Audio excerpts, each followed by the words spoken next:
Boa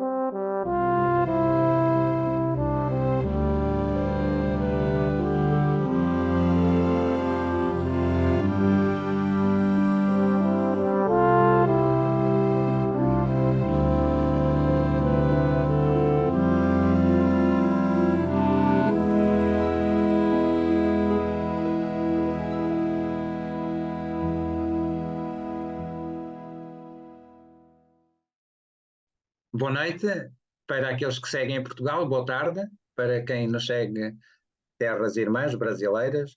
Para mim é uma honra, uma alegria compartilhar o modesto conhecimento que tenho nesta área e em particular nas funções que ocupo, não é? Há 2 anos e meio. E portanto quero partilhar essa alegria com todos e se me permitirem também revelar aqui a dupla alegria pelo facto de ter nascido há 59 anos, precisamente depois. Portanto, é uma festa rija, é uma festa rija.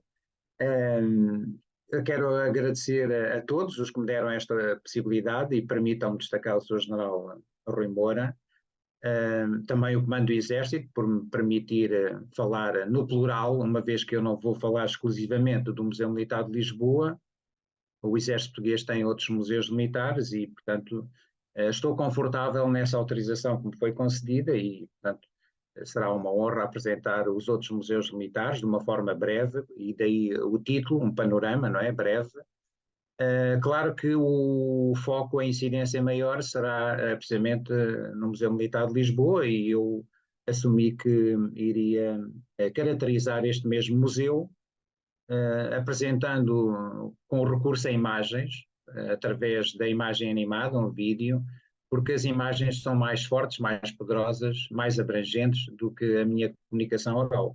Claro que eu irei complementar essa mesma apresentação animada, com algumas intervenções, mas é meu objetivo induzir e desafiar a todos os que nos cheguem para a fase de debate com perguntas e se eu puder ajudar a esclarecer, cá estarei, mas também conto com o apoio de alguns dos presentes e permitam-me fazer a referência ao Sr. Coronel Rui Carita, com quem partilhamos há bem pouco tempo as nossas alegrias e se calhar algumas apreensões relativamente a tudo o que envolve a preservação e divulgação do património cultural e em particular o militar. Sem demais, eu passaria então a compartilhar a tela e vamos avançando com a agenda. E proponho então 4 pontos, uma ligeira introdução e depois uma breve panorâmica dos 6 museus militares do Exército Português e depois o centro da comunicação, portanto, a caracterização do Museu Militar de Lisboa e depois umas considerações finais. Nesta introdução, naturalmente, eu tenho que referir a metodologia para a minha comunicação, claramente expositiva, no entanto, como eu disse, eu vou fazer uma comunicação induzindo alguns temas, alguns tópicos que depois sirvam para a fase do debate. Digamos, serão pequenas provocações, no bom sentido. Algumas palavras-chave, claro que os museus militares, a rede de museus militares e o Museu Militar de Lisboa são o centro da comunicação, alguma referência à bibliografia utilizada por mim, com destaque para o livro do professor José Augusto de França, que tem precisamente a chancela do Museu Militar de Lisboa como sendo a Catedral da Pintura Histórica de Portugal. Portanto, os grandes mestres da pintura portuguesa estão todos no Museu Militar de Lisboa. E depois, relativamente à possível atribuição de Tesouro Nacional a uma peça muito icónica do Museu Militar de Lisboa, da sua coleção, que é a escultura, e já iremos mais adiante falar sobre ela, e estamos no prazo de 1 ano para essa finalização como Tesouro Nacional. Então, os Museus Militares do Exército, 4 no continente, 2 a norte, o Museu Militar do Porto e o Museu Militar de Bragança, portanto na região de Trás-os-Montes, a nordeste do Portugal continental, e depois mais a sul o Museu Militar de Lisboa e mais no interior, junto à fronteira com a nossa vizinha Espanha, o Museu Militar de Elvas. E depois temos um museu militar em cada arquipélago, dos Açores e da Madeira. O Museu Militar do Porto está situado no centro da cidade, num imóvel que foi uma casa senhorial dos finais do século XIX, tem uma história também de vida que marca o século XX, ligada, portanto, à instalação da PIDE-DGS neste edifício, mas não se reduz a esta presença, como é óbvio, o edifício tem mais história para contar e não se encontra classificado até à data. Foi fundado em 1967 o Museu Militar do Porto, embora inaugurado em 1980, e integra a rede portuguesa de museus, que é a rede nacional, desde 2014. Claro que as coleções se centram na parte do armamento, seja individual, coletivo, ligeiro ou pesado, algumas viaturas, equipamento de diversa ordem, transmissões, uniformes, a coleção de soldadinhos, que é muito vistosa e numerosa, e também é um museu que tem vindo a crescer com coleções particulares, nomeadamente o Dr. Vitorino Ribeiro, que faz deste museu também sui generis.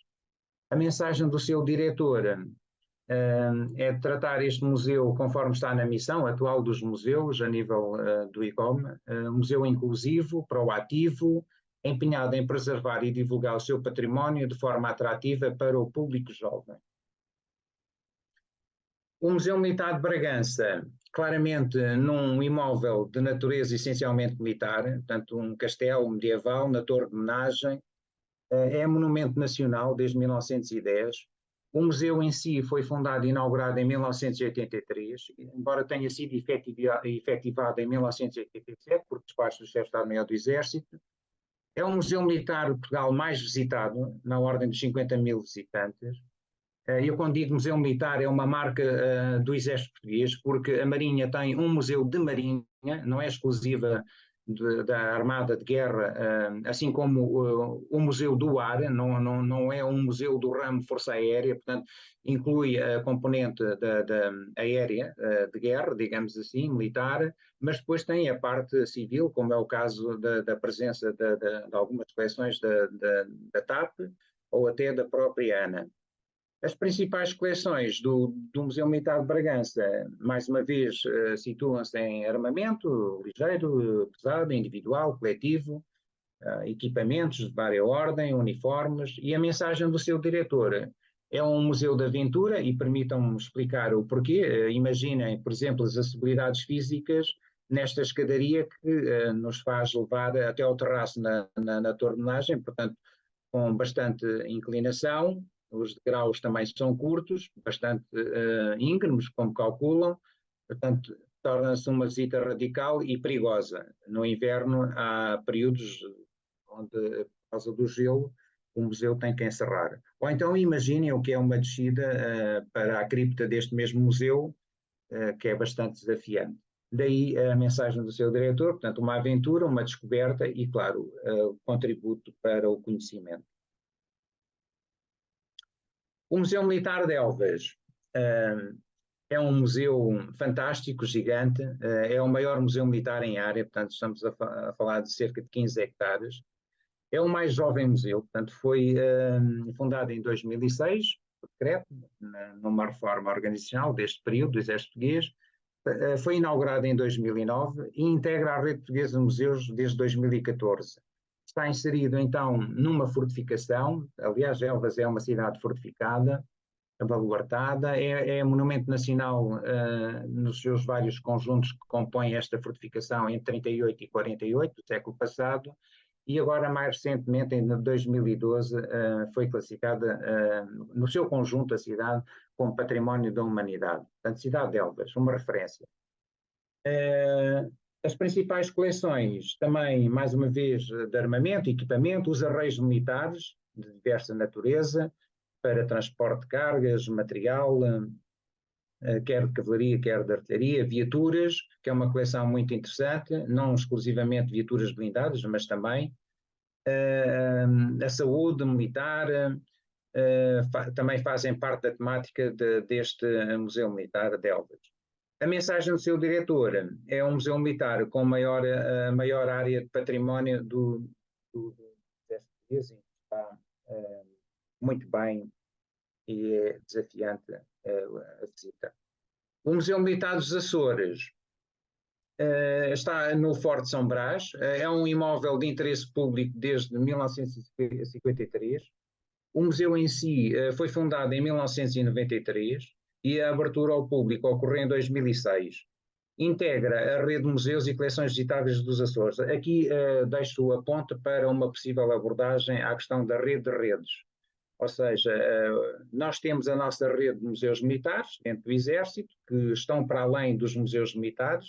Há também um conjunto de cerca de 4 dezenas de coleções visitáveis e que pertencem às unidades, estabelecimentos e órgãos, e aqui posso destacar a Academia Militar, o Colégio Militar, ou os regimentos, sejam de cavalaria, infantaria ou de artilharia, portanto, com um acervo muito rico, único, e que não são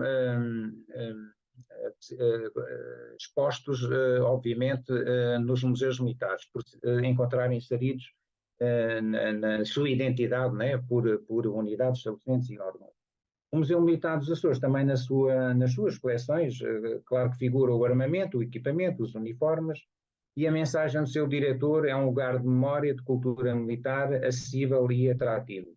Portanto, estamos a falar de um forte do século XVI e com presença militar desde essa data até à atualidade.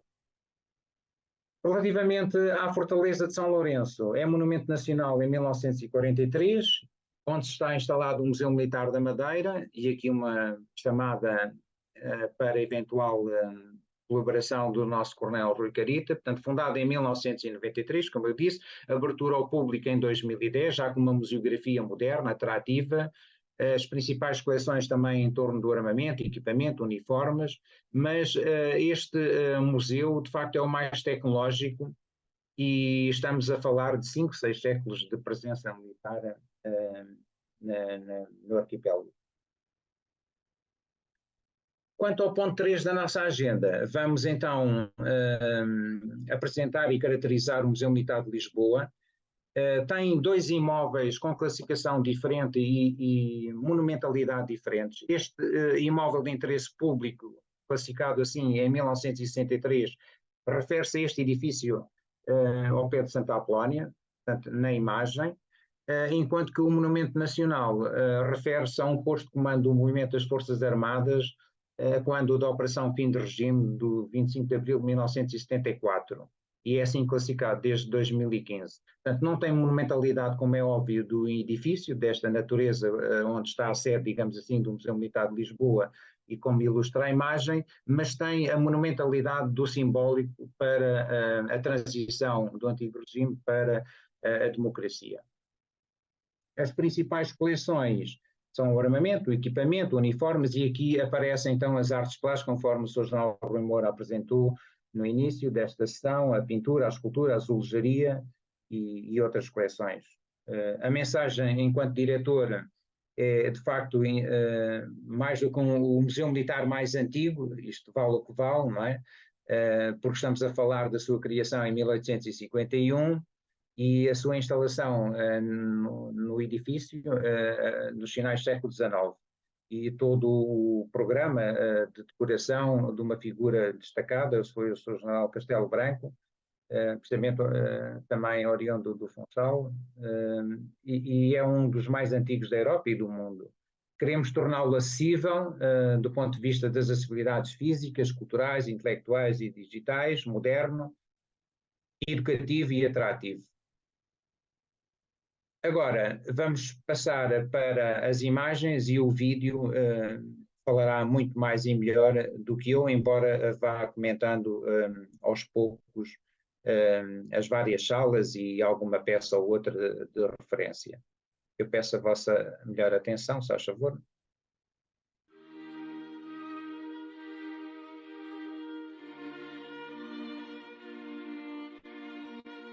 Ao Castelo Branco, no vestíbulo.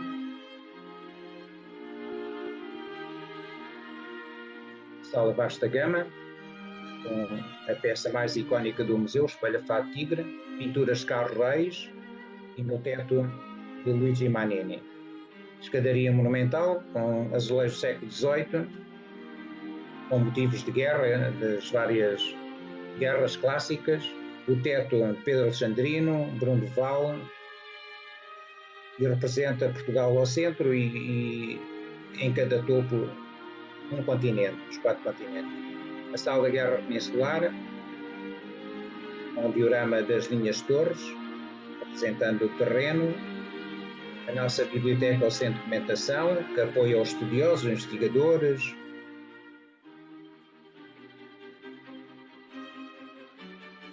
Pinturas de teto, ainda com a temática da Guerra Peninsular, e depois a sala, ou as salas da Grande Guerra, aqui mais vocacionada para a frente africana e agora para a frente europeia ocidental, com as pinturas únicas de grande valor de Sousa Lopes. Escultura em bronze de Delfim Maia, exímio escultora. Algumas peças, artefactos militares do período da Grande Guerra. O esforço de guerra dos nossos militares, aquelas telas de Sousa Lopes, alguns testemunhos materiais, como capacete ou outros artigos individuais, também expostos.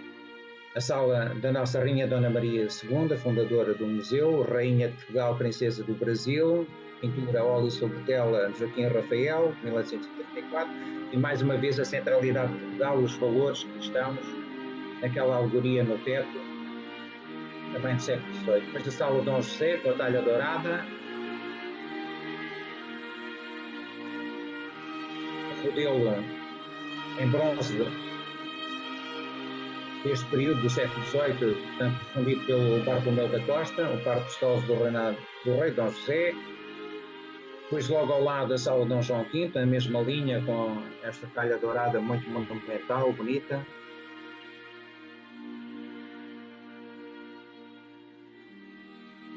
A sala Afonso de Albuquerque, ligado aos nossos governadores, vice-reis da Índia, como é o caso de Dom João de Castro, logo a seguir.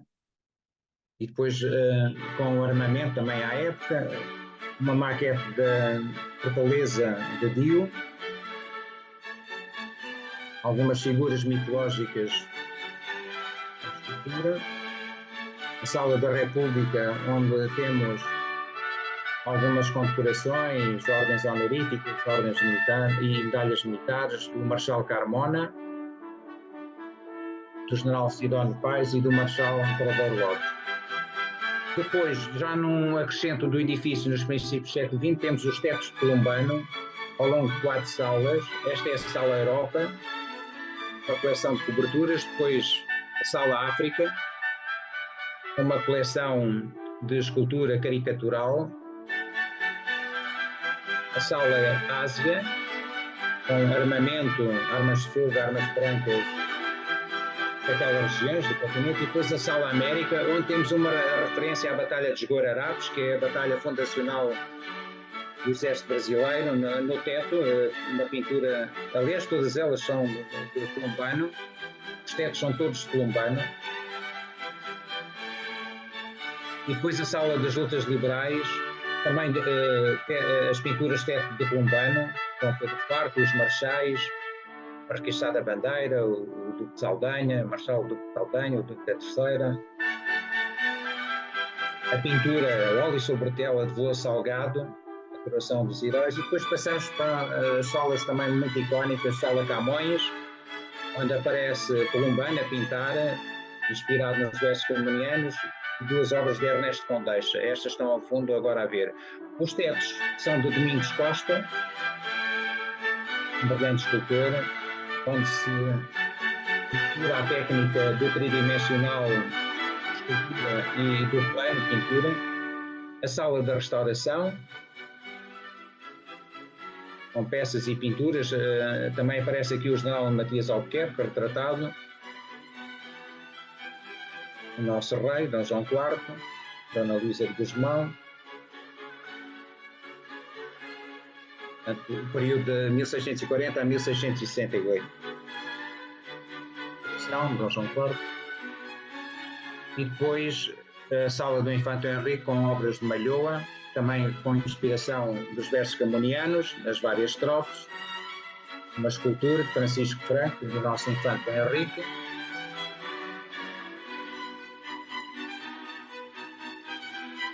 Os tetos continuam a ser Domingos Costa. E a Sala Oriental, um biombo chinês com representantes de altas figuras do exército chinês, alguns embutidos nestas armas, que dão uma ornamentação muito especial. Magnífico pátio dos canhões, uma sala a céu aberto, com uma diversidade de bocas de fogo que se torna singular a esta coleção, não pela quantidade, mas pela diversidade, e os azulejos que decoram o mesmo pátio dos canhões. Uma pequena sala que será reprogramada com outra dimensão e outra narrativa, dedicada à Guerra da África, 164, que vai crescer para o triplo. E as caves manuelinas representam o chão mais antigo, associado à epopeia dos descobrimentos, como armazéns de pólvora, as tercenas, no reinado de Dom Manuel, e depois da restauração da independência passou a ter a designação da tenência. Na reforma do Conde Lipe passa a Arsenal Real do Exército, e depois, nos finais do século XIX, instalou-se aqui o Museu Militar, na altura designado Museu de Artilharia. Portanto, o museu foi fundado como Museu de Artilharia em 1851, assim se manteve a designação até 1926, porque a temática da Grande Guerra passou a ser incorporado e já não fazia sentido a designação. Então, nessa reforma, passou ao Museu Militar. E esta designação manteve-se até 2007 e na reforma este ano, 2007, passou ao Museu Militar de Lisboa. A coxia dedicada ao patrono da cavalaria portuguesa, o Mãozinho de Albuquerque, com a espada de honra, nobre, materiais nobres, ricos, de decorar, ornamentar, nas armas de fogo, armas gentílicas, a sala do rei Dom Carlos, com medalhões e onde estão figurados os vários elementos da família, a Dona Amélia, os filhos, e a sala de Dom Novas Pereira, que amanhã será objeto da comemoração de mais um aniversário da Batalha de Aljubarrota, 14 de agosto de 1385. Agora, vamos sair dos espaços, digamos, acessíveis ao público, vamos entrar em espaços públicos, a loja, a recepção, a sala de exposições temporárias, uma sala de convívio reservada e as reservas. Aqui, de facto, será novidade para a grande maioria de vós. Estamos sempre a encontrar tesouros, a fazer todo o processo de estudo, investigação, inventariação, algum restauro, como é óbvio, como foi agora recentemente publicado o capacete de Praça de Cavalaria de 1806, com a colaboração generosa do Dr. Pedro Soares Branco. E ainda temos muito para desvendar, entre coleções de armaria, uniformes, equipamentos, pintura, escultura, enfim. Também uma parte reservada ao espaço do diretor, a Galeria dos Antigos Diretores, desde o Jornal Castelo Branco, óleo sobre tela de Colombano, gabinete do diretor, gabinete do subdiretor, portanto, as áreas reservadas dos serviços, como é o caso também dos serviços museológicos, dos gabinetes, dos nossos técnicos superiores, dos nossos militares, que estão agregados aos serviços museológicos e às diferentes funções museológicas, os serviços de apoio para a parte administrativa, logística e pessoal, e uma sala icónica, a Sala dos Gessos, o modelo em gesso do Rei Dom José, da estátua equestre do Rei Dom José, do exímio escultor Machado de Castro. Portanto, esta peça escultórica ficou no sítio, foi trabalhada aqui e foi concluída, fez o ano passado 250 anos, portanto estamos a falar de 1772, quando o Machado de Castro concluiu este modelo em gesso. E depois, na mesma sala, já figuram outros modelos em gesso, são ao todo 12 modelos em gesso, de figuras militares, políticos, até o bispo, um padre, portanto o bispo, Dom Alves Martins, também está aqui representado, num destes 12 modelos, algumas figuras alegóricas, a imagem da vitória, da independência, da fama, e uma vez mais a monumentalidade do modelo em gesso da estátua equestre do Rei Dom José, que está colocada na Praça de Comércio, em bronze, né, que foi fundida num só jato, em cerca de 7 minutos, pelo Bartolomeu da Costa. E vai fazer precisamente 250 anos em 2025. Temos o nosso núcleo do Bussaco, é o único campo de batalha que temos na nossa estrutura orgânica, depende do Museu Militar de Lisboa. Foi criado em 1910, a quando do centenário desta batalha. O acervo pertencia naturalmente ao Museu de Artilharia, assim designado. Portanto, eu recordo que só mudou a designação do Museu de Artilharia em 1926. E, portanto, quando foi inaugurado em 1910, né, ainda era, portanto, o nosso rei, Dom Manuel II, portanto, a 27 de setembro de 1910, portanto, um bocadinho antes da implantação da República, que foi logo a seguir, a 5 de outubro de 1910, o acervo era todo do Museu de Artilharia, assim designado. Um núcleo de fardamento e equipamento,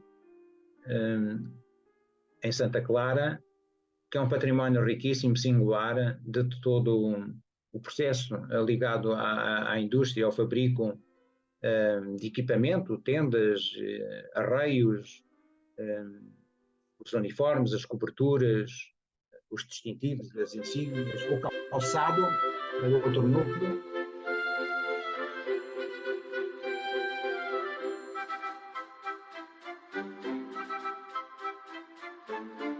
Parte de concepção e de fabrico das botas, por exemplo. O nosso Monumento Nacional, desde 2015, os projetos oficiais que estavam na altura a fazer o comando e controlo da Operação Fim de Regime, neste posto de comando. E mais do que o Museu, a História de uma Nação. E eu agradeço à nossa assistente técnica, Carla Antunes, que produziu este vídeo, e todos aqueles que colaboram comigo no Museu Militar de Lisboa.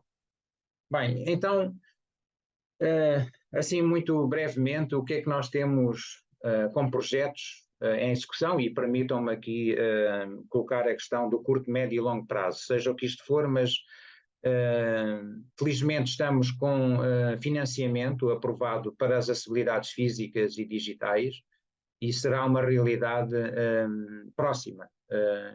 É a colocação de uma rampa e de um ascensor para colocar as pessoas com mobilidade reduzida a circular de forma segura, de forma autónoma, no interior das caves manuelinas e depois também introduzi-las no piso superior para fruírem da maior parte das salas.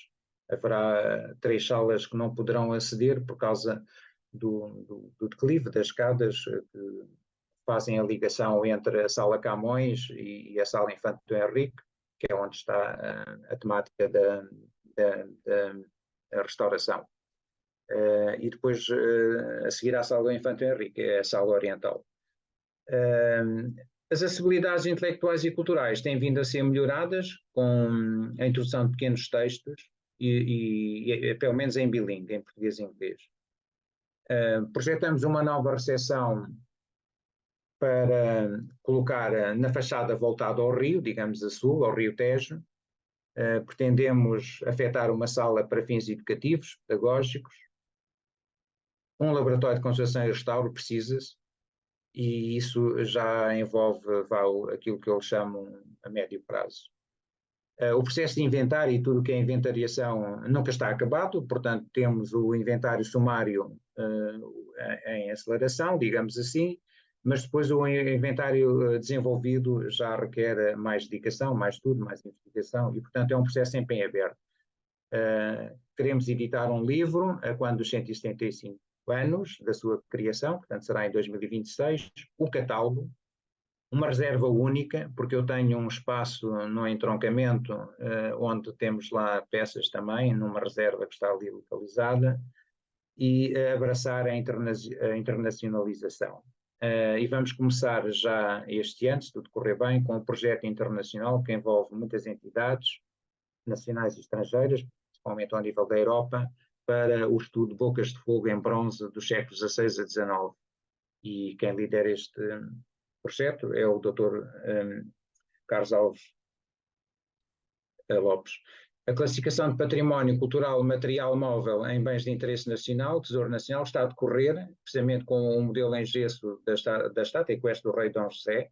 Já estamos na fase decorridos praticamente 6 meses, ainda temos que aguardar até fevereiro do ano que vem e dá-se por encerrado então o processo e teremos então a chancela como Tesouro Nacional. A reclassificação do património cultural material imóvel de interesse público em monumento nacional refere-se ao edifício, ali em Santa Apolónia, porque de facto o património integrado, desde os tetos, por exemplo, as pinturas de Pombano ou as talhas douradas, passando pelas paredes onde estão azulejos do século XVIII, merece outro olhar e outra reclassificação. Claro que acima de imóvel de interesse público está a chancela Monumento Nacional. E depois o reconhecimento público pelos serviços prestados à sociedade, tanto serviços educativos, sociais, culturais, entre outros, proporcionados pelo Museu Militar de Lisboa, aos seus públicos, editores, autores, estudiosos, investigadores, empresas, centros de investigação, universidades, museus, agentes culturais, associações de defesa de património, autarquias, documentários, filmes, atividades criativas, concertos e outros. São tantas as entidades que nos contactam e ao longo deste tempo todo de serviço público que o reconhecimento virá brevemente. E se tudo correr bem será ainda então este ano. A imagem final, se tudo correr bem também, daqui a 2 anos, da requalificação deste espaço envolvente do Museu Militar de Lisboa, aqui neste quadrado, retângulo, será de facto magnífica, porque neste momento estamos a sofrer o enorme impacto das obras deste grande empreendimento, o maior empreendimento que Lisboa teve, que é a execução do Plano Geral de Drenagem de Lisboa, das águas pluviais, e estamos com o museu entaipado. E, portanto, não favorece em nada a circulação, a atratividade dos visitantes, e também tem impactos, como é óbvio, no edifício, e esperemos que não sejam maiores e mais danosos. Mas tem havido alguns impactos com estas obras. Portanto, vamos ter que sofrer durante 2 anos, tudo correr bem, mas depois o resultado final será muito mais belo, com o terminal de cruzeiros, o terminal ferroviário em Santa Apolónia, elétrico, autocarros. Portanto, em termos de beleza envolvente, ficaremos beneficiados. Agora temos que sofrer os impactos das obras que ninguém as quer ter, nem dentro e também ao pé.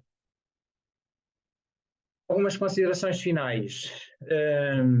Do conjunto dos museus militares do Exército, temos um museu militar que é património da humanidade, que é o caso do Museu Militar de Elvas, 4 monumentos nacionais, onde temos o Museu Militar de Lisboa através do seu posto de comando do Movimento das Forças Armadas, na Pontinha, temos o Palácio São Lourenço, temos o próprio Museu Militar de Elvas, com alguns elementos da fortificação também com monumentos nacionais, e o Castelo Museu Militar em Bragança. 12 imóveis de interesse público, um em Lisboa e outro nos Açores. O museu mais antigo foi fundado em 1851, que é o Museu Militar de Lisboa, e o mais jovem em 2006, o Museu Militar de Elvas. 4 imóveis essencialmente militares, portanto um castelo, um sistema fortificado em Elvas, o castelo em Bragança, um forte nos Açores e uma fortaleza no Funchal. Temos um campo de batalha, precisamente a Batalha do Bussaco, pertence organicamente ao Museu Militar de Lisboa, e temos 3 museus que integram a rede portuguesa de museus, dois desde 2014, o Museu Militar de Elvas e o Museu Militar do Porto, e depois, mais recentemente, em 2021, o Museu Militar de Lisboa. O Museu Militar dos Açores integra a rede regional dos Açores, desde 2018. Temos coleções claramente de abrangência nacional e internacional, e está a decorrer então o processo de classificação em Tesouro Nacional, será o primeiro.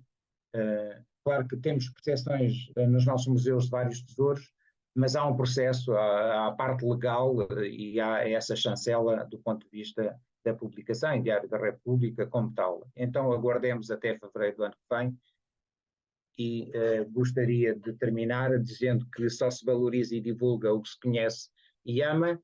É uma frase feliz deste livro, do qual fui autor, e acabei, eu e a Mariana Jacó Teixeira, sermos premiados em 2014 pela Associação Portuguesa de Museologia, e é a mensagem final, e dou por terminada a minha apresentação. Espero ter contribuído para o conhecimento, a divulgação, e seja também motivo para nos unir dois povos irmãos de um lado e do outro do Atlântico. Obrigado pela atenção. Muito obrigado, Ferreira, muito obrigado aliás, muito obrigado, Rodrigues, e muitos parabéns não apenas pela apresentação, mas também pelo aniversário. Não é todos os dias que temos um aniversariante a falar, foi um dia escolhido a dedo, e parece que todos agradecemos muito a presença e a disponibilidade do Coronel Francisco Rodrigues para estar connosco no seu próprio dia de aniversário. Temos já uma série de pessoas inscritas. Muito obrigado pela apresentação e pela visita em tudo original ao Museu Militar de Lisboa, que digo que é absolutamente extraordinário, porque uma pessoa pode visitá-lo 10 vezes e encontra sempre coisas novas, porque nunca o consegue visitar todo. É uma coisa absolutamente extraordinária. Já agora, por trás do Museu Militar de Lisboa é o Estado-Maior do Exército, e aqui assim um pequeno pormenor que o Francisco Rodrigues não disse, mas em dias de verão, aquele pátio dos canhões, quando os canhões recebem o sol direto e depois ficam a emitir calor naquele pátio, chega a atingir temperaturas absolutamente de sauna, autenticamente de sauna. É uma coisa única. E tem obras extraordinárias, aquele pátio dos canhões. Soube que aqui em tempos os ingleses queriam um dos canhões que lá estava e ofereceram uma enormíssima fortuna e mesmo uma quantidade enormíssima de canhões por troca de um que lá está, que é extraordinário. Quase acho eu que o Pátio dos Canhões merece uma visita e permite-lhe assim perceber um pouco da história da artilharia e da expansão portuguesa no mundo relativamente a essas peças de artilharia que estiveram um pouco por todo o mundo, nas Américas, nas Áfricas e nas Ásias. Muito bem, temos já 5 inscritos. Vou começar aqui assim pela Carol, que se inscreveu na lista. Tenho também o Rui Carita, o Coronel Ferreira, o José Luís Nogueira e o General Stoff. Podem-se continuar a inscrever. Vamos seguir esta sequência. Agradecia que fossem sintéticos e que fizessem depois também as vossas considerações e as perguntas ao Francisco Rodrigues, e passarei a palavra a cada um deles. O Coronel Evaristo também já está inscrito, mas começo pela Carol. Muito boa noite, Carol. Boa noite, Rui. Boa noite a todos e todas. Em especial ao aniversariante, parabéns. E parabéns duplicado pela exposição, foi muito boa, muito didática. Eu tenho só algumas considerações que, assim, na apresentação eu fiquei um pouco com dúvida. Gostaria que você me auxiliasse, por favor. Pelo que eu percebi, RPM é diferente do que você chamou de marca do Exército, que são os museus militares. Uma coisa é uma coisa, outra coisa, e uma está dentro da outra. E aí, partindo disso, eu percebi que somente a mensagem do diretor do Museu do Porto é que falou em atratividade para o público jovem e inclusão. Aí, partindo disso, eu pergunto, sendo todos museus militares dentro desta marca do Exército Português, eles possuem diretrizes diferentes? Porque no final eu vi que vocês têm a médio, curto e longo prazo algumas metas, né? Inclusive a inclusão. Mas, assim, pelas mensagens, todas são diferentes. Aí eu queria saber sobre isso, se cada um age de uma forma para atender determinado público, ou o intuito é ter realmente esse público geral visitando. Mais uma vez, obrigada. Posso responder? Claro, claro, obviamente. Ok. Pronto, eu agradeço a pergunta e também os parabéns formulados para a minha pessoa e para a apresentação. Os museus militares do Exército Português têm mesmo esta designação e eu defendo que deve ser preservada, porque nós temos depois, ao nível, por exemplo, autárquico, outros museus que dependem da tutela autárquica e às vezes confunde-se, por exemplo, o Museu Militar de Ponte Lima, Museu Militar de Almeida. E então isto cria muito ruído, porque depois não sabe destrinçar, e eu defendo, e estou à vontade, não estou a representar o Exército, estou a falar, portanto, livremente. O Exército tem que defender essa marca como sua, porque a Marinha e a Força Aérea, de facto, não têm isto nos seus museus identitários. Portanto, Museu de Marinha, não é da Marinha de Guerra Portuguesa, e a Força Aérea igualmente. Portanto, não é um museu da Força Aérea Portuguesa, é um museu do ar. Portanto, está para além da componente de guerra, digamos, da Força Aérea. Portanto, o Exército tem na sua gênese, e já tem uma tradição, temos que ir à década de 80, com o general Tomudo Barata, também foi presidente da Comissão Portuguesa de História Militar durante muitos anos, não sei se conhecem, mas é uma referência, em que implementou efetivamente uma rede de museus militares, só que tinha no centro dessa rede um museu militar, era assim que designava, em Lisboa, portanto, só mudou de nome, eu recordo, passou de Museu Militar a Museu Militar de Lisboa em 2007. E, portanto, essa rede que o Sr. Jornal Comudo de Barata implementou nunca ficou efetivamente concluída, porque nós tínhamos outros museus militares que, entretanto, foram extintos. Por exemplo, o Museu Militar de Coimbra, na região centro, e o museu mais icónico, que dá uma identidade nacional, que é o Campo Militar de Alves Barrota. Nós tínhamos um museu militar precisamente na nossa estrutura, não é? Que passou por portaria do governo, em 2004, por 99 anos à Fundação Alves Barrota. Mas antes disto acontecer, estava na estrutura orgânica do Exército, era mais um museu militar. Bem, os museus militares, em termos de missão, a estrutura organizacional, são semelhantes. Tem uma direção, tem os serviços museológicos e os serviços de apoio. Só há aqui um museu que tem na sua estrutura orgânica uma diferença, que é basicamente o Museu Militar de Elvas, porque saiu da extinção de um regimento de infantaria, número 8, e devido à extensão, os tais 15 hectares, o maior museu militar, ficou com um pelotão para a questão da segurança, todo aquele perímetro. Tudo mais é semelhante, em termos organizacionais, os serviços municipais, os serviços de apoio.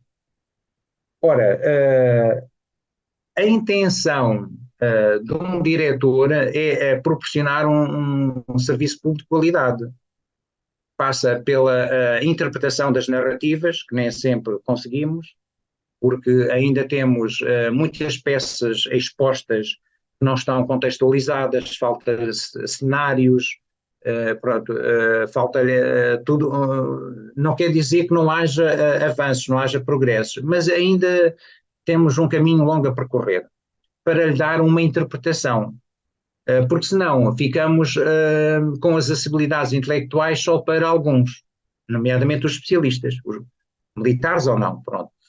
A questão cultural passa pela língua, Nós agora não fazemos nada que não seja pelo menos em português e inglês, por causa da internacionalização, de todo o turismo, militar em particular também, e portanto temos que ir para além do português. É curto. Uh, um, e a missão que está atribuída aos museus, desde o último encontro, o Conselho Nacional dos Museus, inclui a inclusão. Portanto, ora, quando nós queremos tornar um museu acessível do ponto de vista das acessibilidades físicas, culturais, intelectuais e digitais, eu estou a fazer inclusão aos diferentes níveis. Claro que um público mais jovem hoje tem que ter a parte digital, eu tenho que ter os QR codes numa exposição. E estamos nessa, eu tenho que disponibilizar a informação nas redes sociais. Portanto, estamos unidos nesse propósito. Não há diferenças. Agora, eu respeito, nesta comunicação, como eu estou a falar em nome dos meus pares, eu tive o cuidado de falar com cada um deles e deixei ao critério deles a sua mensagem. Pronto. E não quer dizer que não estejamos todos identificados com aquela que foi, e bem, explícita pelo Sr. Diretor do Museu Militar do Porto, o Coronel Paulo Lourenço, mas podia ter sido um outro qualquer, inclusive eu próprio, como também coloquei. Não sei se respondi à Carol. Muito obrigado, Rodrigues. Sem dúvida nenhuma. Já agora, para dar um bocadinho também a noção de turismo em Portugal, nós somos 10 milhões de habitantes, 10,5 milhões, o número varia, como é óbvio, temos bastantes imigrantes e também muita imigração.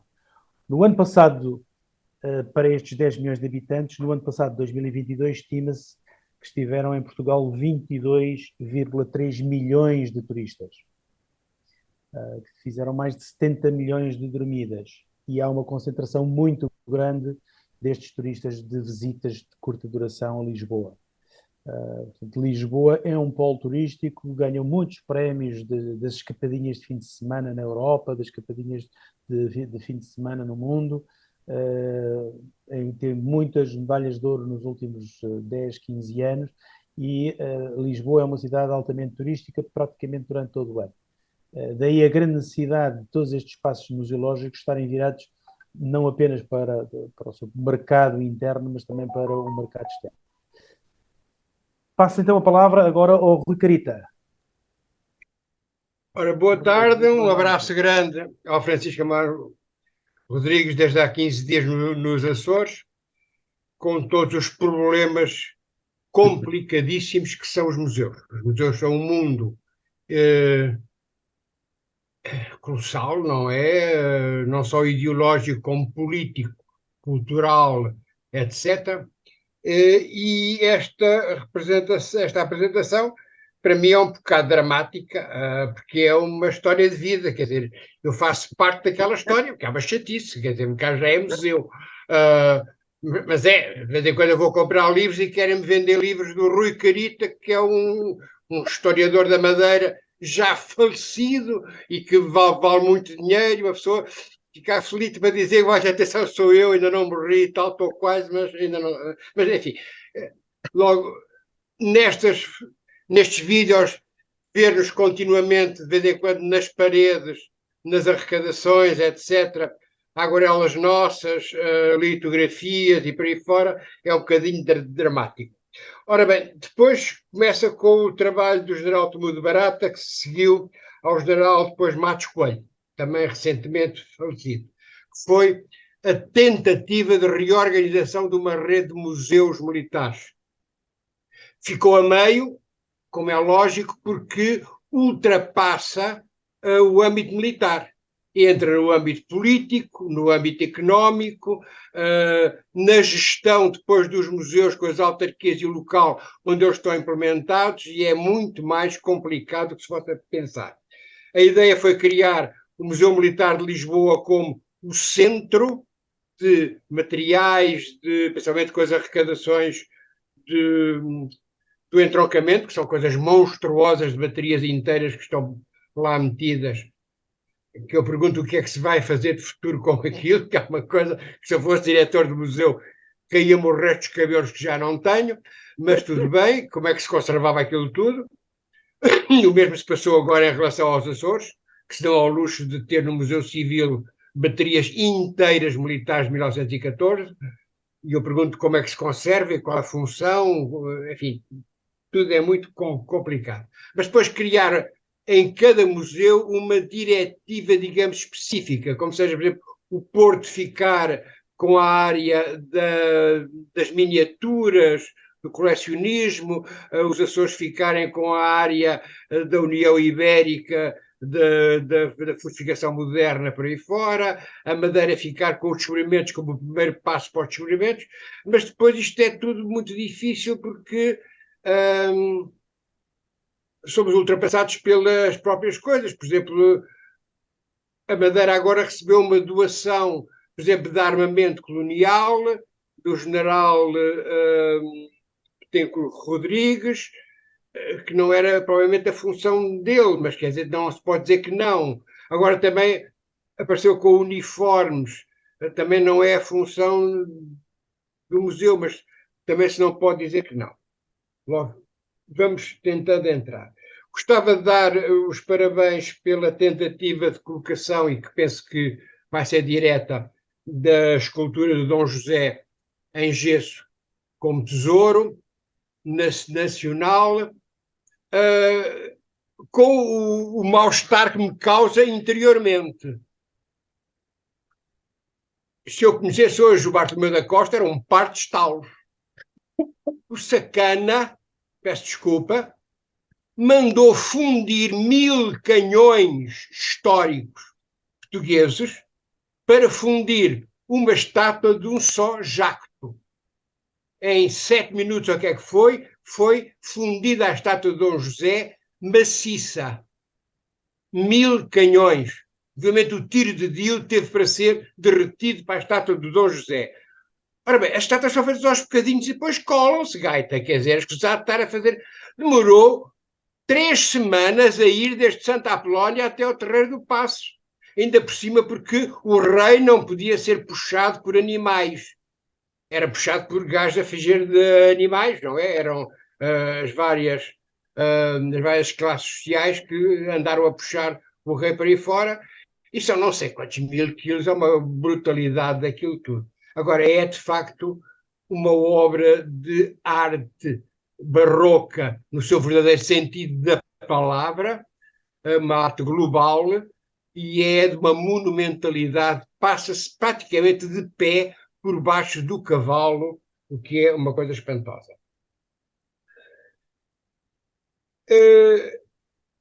Rui, Logo ficamos por aqui. Pedi para ser sintético. Ok, já acabou. Mais nada, acho que não há mais nada a dizer. Está muito bem. Fica a aguardar a vitrine depois onde me fazer para eu entrar para lá. Como peça de museu. Nitidamente, embalsamado. Uma coisa qualquer. Muito bem. Bom, não há propriamente uma pergunta. Avançava já para o Coronel Ferreira. De qualquer maneira, depois, se o Francisco Rodrigues quiser comentar alguma coisa sobre as palavras do Rui Carita, está completamente à vontade. Mas estamos a aproximar-nos do fim, temos 20 minutos, ainda temos 4 inscritos. Vou pedir mais uma vez serem sintéticos. Coronel Ferreira, muito boa noite. Boa noite, General Rui Moura. Boa noite, Coronel Amado Rodrigues. Parabéns pela exposição, claríssima, né? E a minha pergunta ou a minha colocação é apenas um pedido de constatação. Não sei, eu não assisti à palestra do Moraes, não sei se o Moraes falou nessa coincidência de datas ou de período. Me pareceu pela sua exposição que Portugal, tanto Portugal quanto o Brasil, começaram ou iniciaram essa cultura dos museus militares, essa organização dos museus militares na década de 80. Até então, evidentemente, como o senhor já falou, em 1851 o Museu de Artilharia foi criado, como nós também tivemos um museu do Exército, criado no século XIX, junto com o Museu da Marinha, mas por conta da Guerra da Tríplice Aliança, né? Então, creio eu, que houve influências portuguesas e brasileiras da época do General Barata. Havia uma ligação muito forte na área cultural do Exército Português e na área cultural do Exército Brasileiro. Então, eu só queria pedir ao senhor que me ratificasse, né, essa informação. Me pareceu que os dois exércitos começaram a se preocupar em organizar a sua rede museológica na década de 80. Né? Tanto o Museu Histórico do Exército é de 86, e o número de museus militares que nós temos também bate com o número de museus militares que o Exército Português tem. Né? Então, é apenas que o senhor me retificasse ou ratificasse essa minha percepção. E parabéns mais uma vez pela sua apresentação.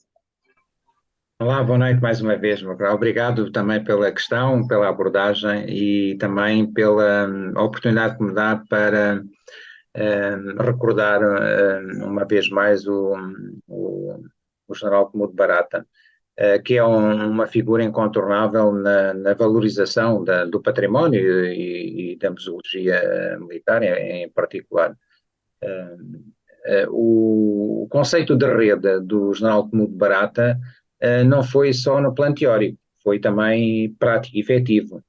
Ele, de facto, no contexto da década de 80, que se prolonga depois para 90, até à reforma de 1993, o conceito dele era, porque tínhamos ainda as regiões militares, era um museu militar, digamos assim, por região. Portanto, no norte tínhamos o Porto e Bragança, pronto, já estavam fundados. O de Bragança, com a questão do estar num imóvel essencialmente militar, um castelo, né, medieval, e portanto numa torre de homenagem, mas ele tinha a visão de fazer a sustentabilidade por via da autarquia. Portanto, ou seja, através de protocolos, os militares ficavam, digamos, com as tarefas de direção, dos conteúdos, da narrativa, a parte da sustentabilidade. Portanto, a água, a eletricidade, aquelas despesas ficariam como encargos da autarquia. E isso era objeto de um protocolo. O mesmo aconteceu por outros museus, por outras autarquias, mas não integravam a estrutura orgânica do Exército. Nós tínhamos a região militar centro, o Museu Militar de Coimbra, tínhamos também o campo militar de Alves Barrota. A Sul nunca se chegou a criar. Repare que o Museu Militar de Elvas só surge em 2006, e daí a importância do General Matos Coelho, conforme o Sr. Coronel Rui Carita referiu, e muito bem. Portanto, é a figura que está a dirigir a direção de História e Cultura Militar nessa reforma, 2006-2007, e, portanto, vai-se implementar a Sul, e, efetivamente, esse museu que tanto desejava o Sr. General Comuro de Barata. E depois, pronto, já não falo de Lisboa, já não vou falar pelo Porto, temos a questão das ilhas. Havia essa intenção, mas repare quando é que se efetivam os museus. Tanto quer de Ponta Delgada, quer do Funchal. Portanto, levou anos a implementar. E o Sr. Coronel Rui Carita está na gênese, por exemplo, do Museu Militar da Madeira. Ainda lá estivemos na inauguração, se a memória não me traiçoou, acho que foi em 2010. Agora, há um contexto também de museologia que interessa referir. A nova museologia faz a ligação ao território, à comunidade, às comunidades e ao território. E esse conceito vai ganhando também adeptos, não é? E estamos também já em contexto de organizações internacionais de museologia, que é o caso do ICOME, ou então em Portugal, através da Associação Portuguesa de Museologia, em que essa nova filosofia, portanto, daí designada a nova museologia, tem em conta o território e as pessoas. Portanto, é natural que o Sr. General Comuro de Barata, nessas interações com os seus homólogos brasileiros, tenha e dessas abordagens portanto, o Brasil também esteja alinhado nesse período com estas abordagens. Não digo uma rede, porque eu também desconheço se a rede, uma coisa é a teoria, outra coisa é na prática. Se essa rede de museus militares, por exemplo, do Exército Brasileiro, efetivamente existe. Ou se ainda é um projeto, uma intenção de concretização. Mas é pena o Coronel Moraes não estar aqui, podia-nos ajudar, se calhar, a responder a esta dúvida.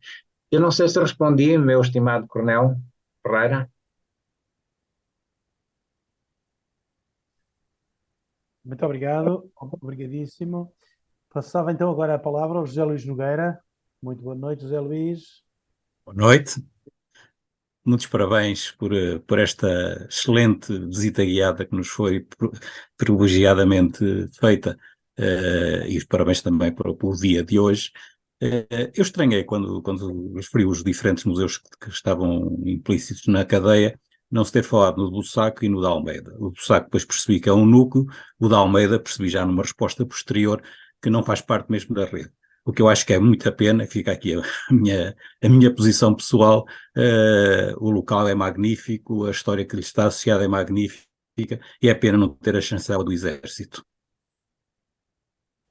Pois, vamos lá ver, o chão de Portugal é um chão de batalhas, norte a sul, leste a oeste, portanto, é uma questão de poderes, ao poder central, ao poder regional, ao poder local.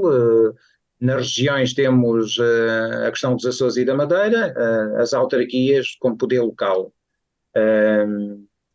Do ponto de vista do poder central, através do Ministério da Defesa e, em particular, o Exército, onde se integra, nós já tivemos muito mais, não é? Portanto, já tivemos, inclusivamente, como eu disse, o Campo Militar São Jorge, que é identitário, não é? A questão da Batalha de Alves Barrota, e em 2004 foi desafeto do domínio público militar para a Fundação Alves Barrota por 99 anos. Agora, Almeida, porque não Valença do Minho, ao Ponte Lima, ao Torres Vedras, pronto, mas os poderes autárquicos têm essa responsabilidade do património que está nos seus territórios, têm feito um excelente trabalho, sem dúvida. Mas integram a rede temática, ou seja, não estão na rede da estrutura organizacional do Exército Português, mas estão na rede temática, claramente. Portanto, é impossível falar das invasões francesas e não contemplar Almeida. Portanto, Eu não referi o icónico Alves Barrota, porque era óbvio porque realmente acho que estava um magnífico trabalho naquilo que lá está feito. Ao contrário de Almeida, que de facto merecia melhor do que aquilo que tem. Pois. Mas temos que dar os parabéns, porque não é fácil, são muitos séculos de história, este chão é um chão também de sangue, suor e lágrimas, portanto temos muitos séculos de história portanto temos que valorizar todo o esforço que as várias tutelas e profissionais de museologia, porque tem-se feito muito trabalho, muita qualidade, tem-se feito bastante, sinceramente, e não é por acaso que os museus nacionais acabam por ser distinguidos. Apesar de todas as dificuldades, todas as carências, todas as limitações, falta de recursos humanos, financeiros, mas é o que é. Obrigado pela sua chega. Obrigado, Luís, e obrigado, Francisco. Sem dúvida nenhuma, e até posso dar um exemplo aqui dos centros de interpretação das linhas de Torres. 6 autarquias, 6 centros de interpretação, alguns mais fiéis à própria leitura e a, de certa forma, cuidado com o que fizeram o próprio centro, alguns apoiantes em oficiais do Exército e historiadores, outros menos, e, portanto, de valores relativamente dispares. Mas, sem dúvida nenhuma, que o Exército também dá-me ideia que não teria qualquer capacidade para fazer um apoio e uma gestão permanente de todos uns núcleos museológicos em todo o território. Não é? Também teria essa grande dificuldade. General Stoffel, muito boa noite. Boa noite a todos.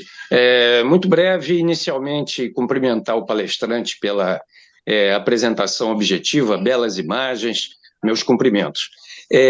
Nós estamos envolvidos com estudos para utilização maior de tecnologia, realidade virtual, realidade aumentada em alguns espaços culturais e museus aqui militares aqui no Brasil.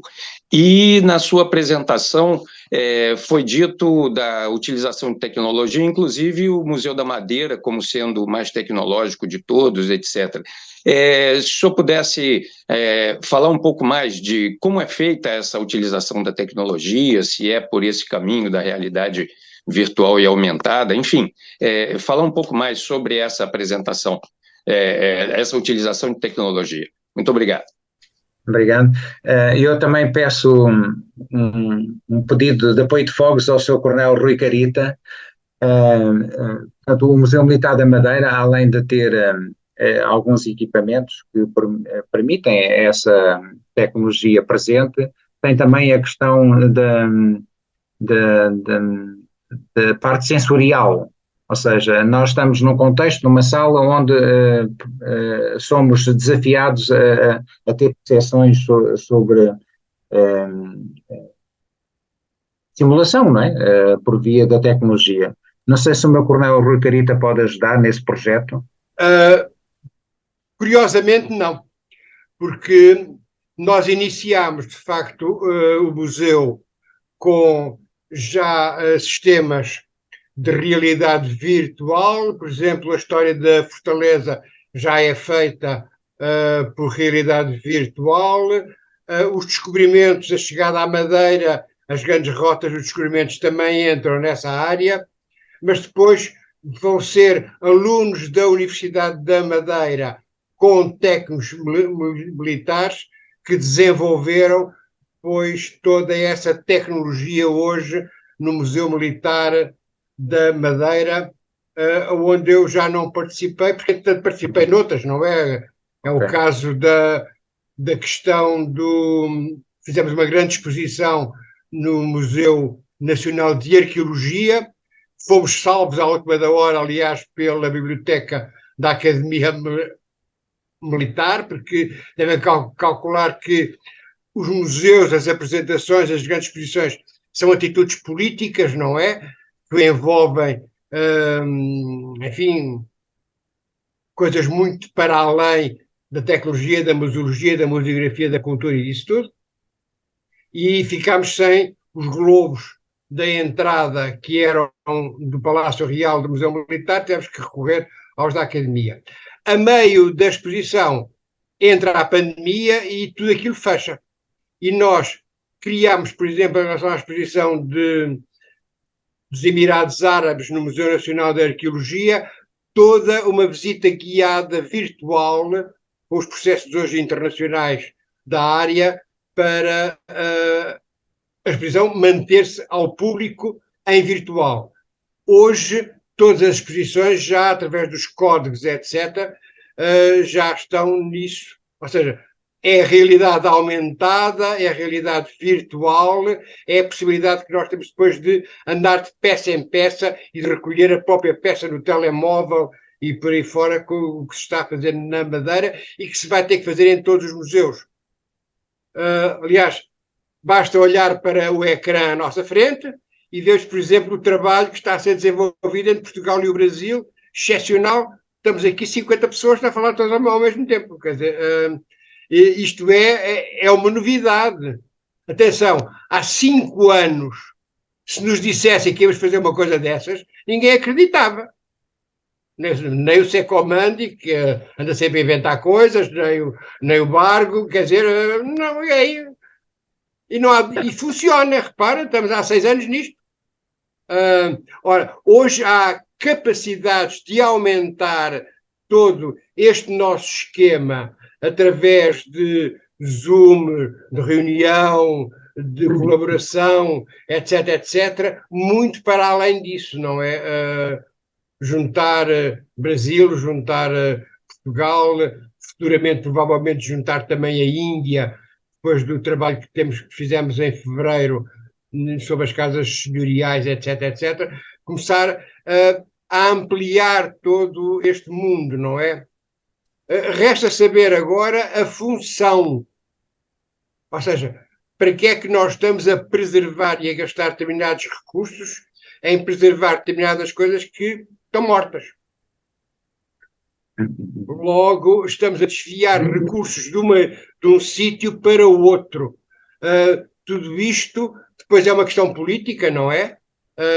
É a questão, por exemplo, do Museu de Almeida, é a Câmara e é a rede fronteiriça Portugal-Espanha da Raia que questiona a criação de um museu ali, porque depois o Exército não tem capacidade de gestão e no fundo está um bocado fora do seu campo, porque os museus militares são, digamos, o retrato do Exército para fora, é a apresentação do que foi o Exército, mas essencialmente o que o Exército pretende é a apresentação do que é o Exército hoje, para recrutamento de quadros e para a sua manutenção política, social e económica nos tempos que correm. Isso é que é importante.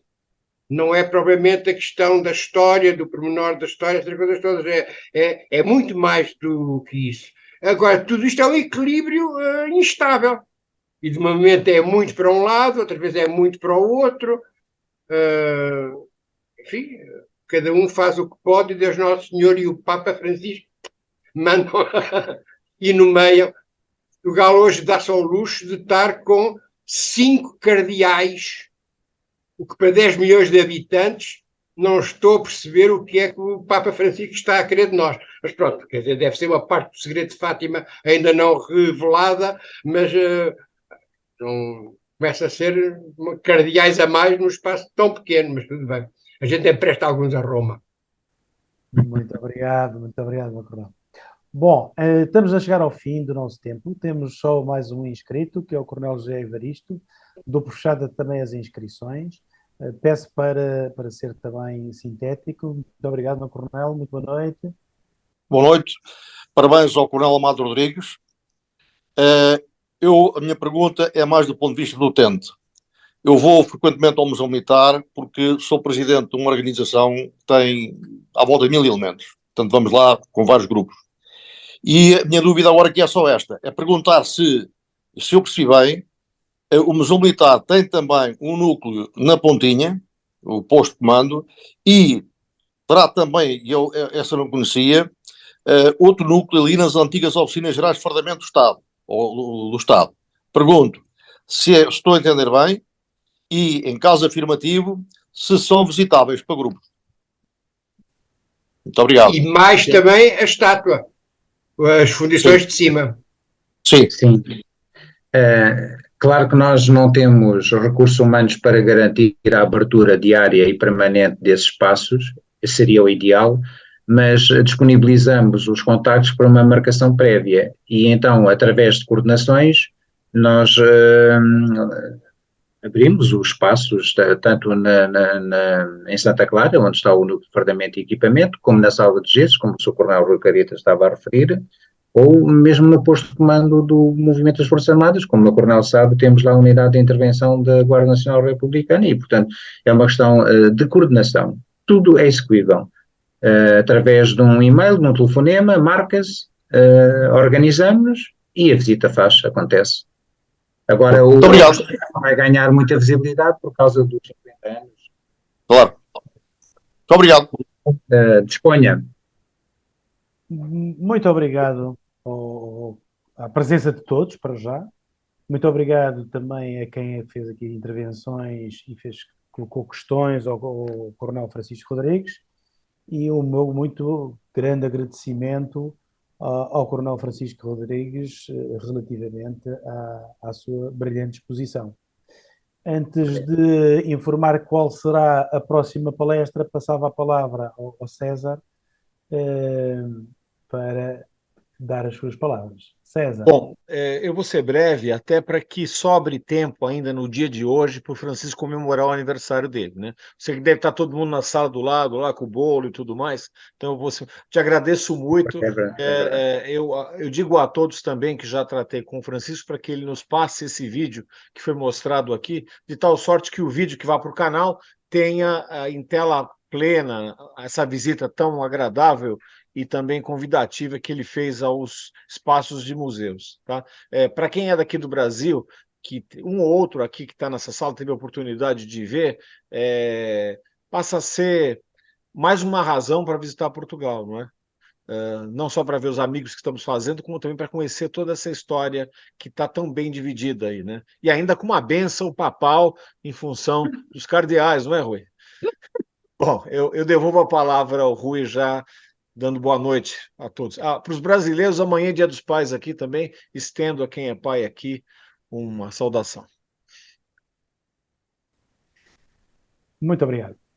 Bom, vamos finalizar. Vou só dizer que agora a próxima palestra será no dia 2 de setembro e teremos novamente aqui assim a partir de Portugal, vamos fazer aqui uma pequena inversão, vamos falar novamente de Portugal, e vai ser o senhor engenheiro António Manuel Trigueiros, que é engenheiro, mas é também académico honorário da Academia Portuguesa de História, é sócio correspondente do Instituto Histórico e Geográfico do Brasil, é sócio benfeitor do Real Gabinete Português de Leitura do Rio de Janeiro e, além da sua atividade profissional, é provavelmente um dos grandes especialistas na história da monetária, da numismática e da falarística portuguesa. Tem um vastíssimo currículo de trabalhos de investigação publicados, quer em Portugal, quer no Brasil, quer também em revistas científicas internacionais. Escreveu muitos livros e está prestes a fazer o lançamento de um livro que vai lançar aí no Rio de Janeiro, exatamente no Gabinete Português de Leitura do Rio de Janeiro.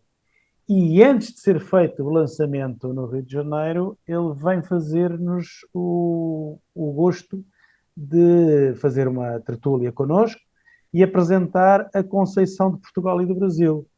Obviamente estou a falar da Nossa Senhora de Conceição, e vai ser uma tertúlia garantidamente muito, muito interessante, quer para Portugal, quer para o Brasil. Depois ele vai falar da moeda, da medalha e da insígnia da Ordem Honorífica de Nossa Senhora da Conceição.